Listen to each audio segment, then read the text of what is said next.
मुख्यमंत्री योगी आदित्यनाथ ने शनिवार को गोरखपुर पहुंचकर बाढ़ग्रस्त क्षेत्रों का हवाई सर्वेक्षण कर बाढ़ आपदा प्रभावित व्यक्तियों को बाढ़ राहत सामग्री वितरित किया।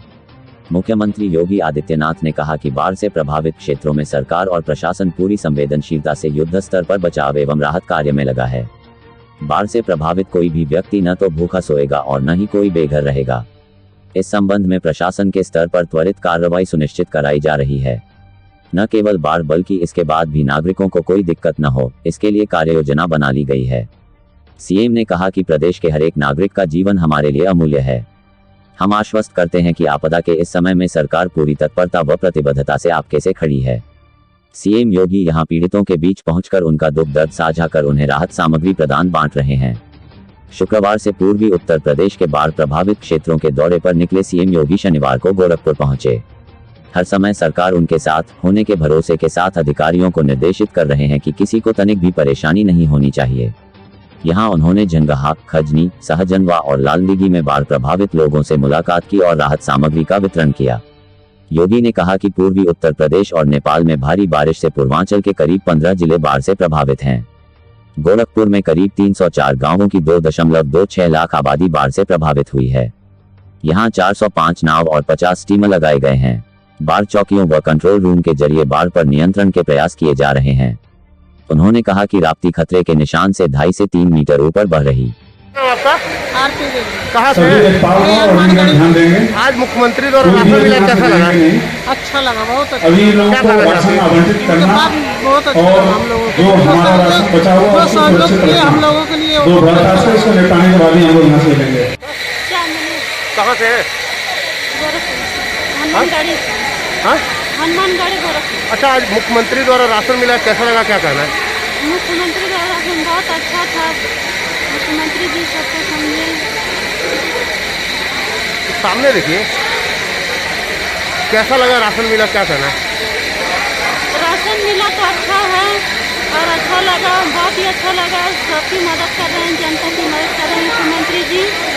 अब इससे ज़्यादा और क्या चाहिए, हर एक चीज़ की सहायता कर रहे हैं। क्या कहना चाहती हूँ? धन्यवाद नहीं करना चाहती? धन्यवाद। नागरिकों से उपलब्ध करवाने का प्रयास किया ही जा रहा है। साथ साथ ये भी प्रयास किया जा रहा है कि पेयजल की व्यवस्था के लिए भी उनके लिए कुछ पुख्ता व्यवस्था हो। जहां पर अभी उसकी समस्या आ रही है वहां पर क्लोरीन की टैबलेट दी जा रही है। इस सीजन में अक्सर सांप, बिच्छू, जंगली जानवर, अन्य विषैले जीवों, आवारा कुत्तों के काटने की शिकायतें भी मिलती हैं। इसके बचाव के लिए एंटी स्नेक वेनम और साथ साथ एंटी रैबिस वैक्सीन भी पर्याप्त मात्रा में हर जनपद में भेजे गए हैं। प्रयास किया जा रहा है कि कहीं भी किसी चीज की कमी न होने पाए। हर प्रकार से पर्याप्त संसाधन और धनराशि हर एक जनपद को उपलब्ध कराया गया है और जिला प्रशासन को इसके बारे में कि वह जनप्रतिनिधियों के साथ मिलकर के हर पीड़ित के साथ खड़े हों। स्वास्थ्य विभाग की टीम भी अपना काम कर रही है। मेडिसिन की वितरण की कार्रवाई हो, क्लोरीन की टैबलेट या फिर जहां पर जल की समस्या है, जल भराव या जल जमाव की समस्या है, वहां पर डायरिया आदि से बचाव के लिए ओआरएस घोल भी सभी पीड़ित परिवारों को उपलब्ध करवाने का कार्य किया जा रहा है। ओआरएस के पैकेट उपलब्ध कराए जा रहे हैं। बाढ़ या किसी आपदा के कारण किसी व्यक्ति की दुखद मृत्यु पर पीड़ित परिवार को 4 लाख रुपए की सहायता तत्काल उपलब्ध कराने के निर्देश दिए गए हैं। इसके साथ ही यह भी व्यवस्था की गई है कि अगर किसी का मकान नदी की चपेट में आता है उसे मुख्यमंत्री आवास योजना में नया आवास उपलब्ध कराने, किसी का मकान क्षतिग्रस्त होता है, पक्का मकान है, 95,000 रुपए की राशि तत्काल उसे उपलब्ध करवाने, कच्चा मकान है, आंशिक क्षतिग्रस्त होता है, उसे भी आर्थिक सहायता उपलब्ध कराने, पशुधन की हानि पर भी भैंस है, गाय है, बकरी, मुर्गी, इन सब के लिए भी धनराशि का प्रावधान किया गया है। हर एक व्यक्ति को उसकी सहायता उपलब्ध हो सके, इसके लिए पूरा प्रयास किया जा रहा है।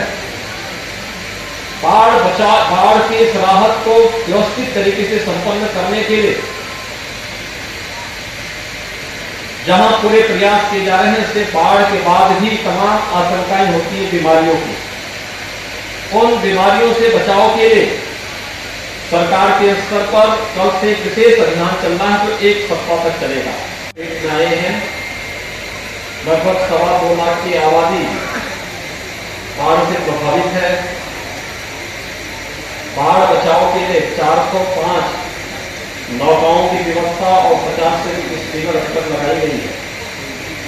एनडीआरएफ, एसडीआरएफ, पीएससी की फ्रंट यूनिट और पर्याप्त मात्रा में पुलिस, राजस्व और विभिन्न विभागों के अधिकारी और कर्मचारियों को बाढ़ राहत कार्य में लगाया गया है।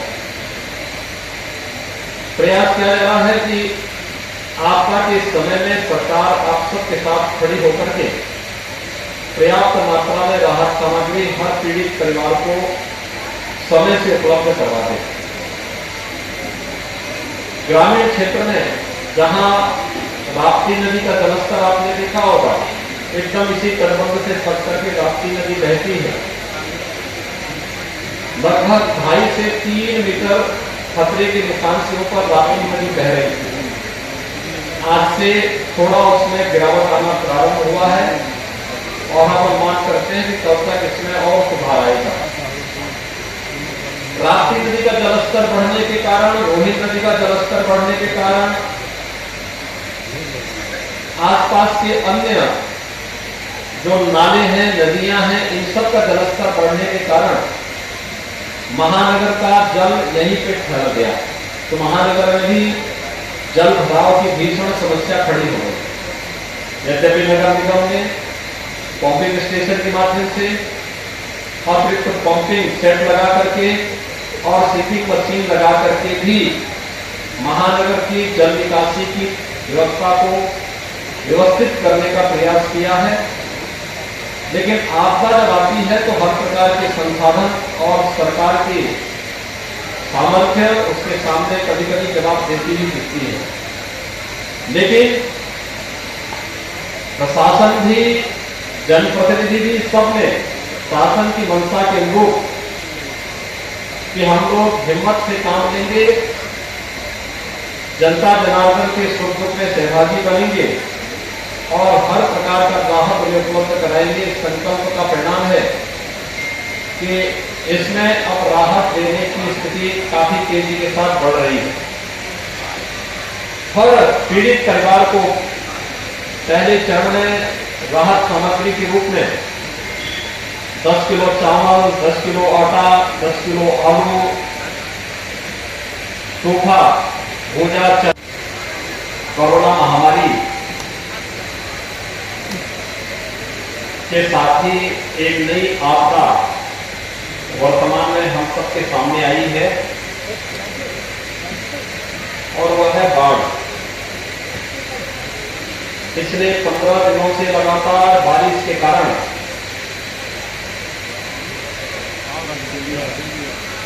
पूर्वी उत्तर प्रदेश में भी और नेपाल में भी भारी बारिश के कारण लगभग 1.5 दर्जन जिलों में काफी बाढ़ आई है। मैं कल से ही बहराइच, गोंडा, बलरामपुर, सिद्धार्थनगर, महाराजगंज इन सभी जनपदों का दौरा करते हुए जनपद गोरखपुर में आया हूं और दोपहर से ही गोरखपुर में कैंपियरगंज, जंगल कोड़िया, चरनामा, चोरी चोरा, कोराबाग, बांसगांव, सैजनमा, पाली इन सभी विकास खंडों का बहुत नजदीक से दौरा करने के बाद वही महानगर के अंदर बाढ़ की स्थिति की समीक्षा करने, उसका सर्वे करने और पीड़ित परिवारों को राहत देने के लिए मैं आपके बीच में यहाँ पर महापौर जी के साथ विधायक से मीटिंग। देखिए MTV भारत, जज्बा सच।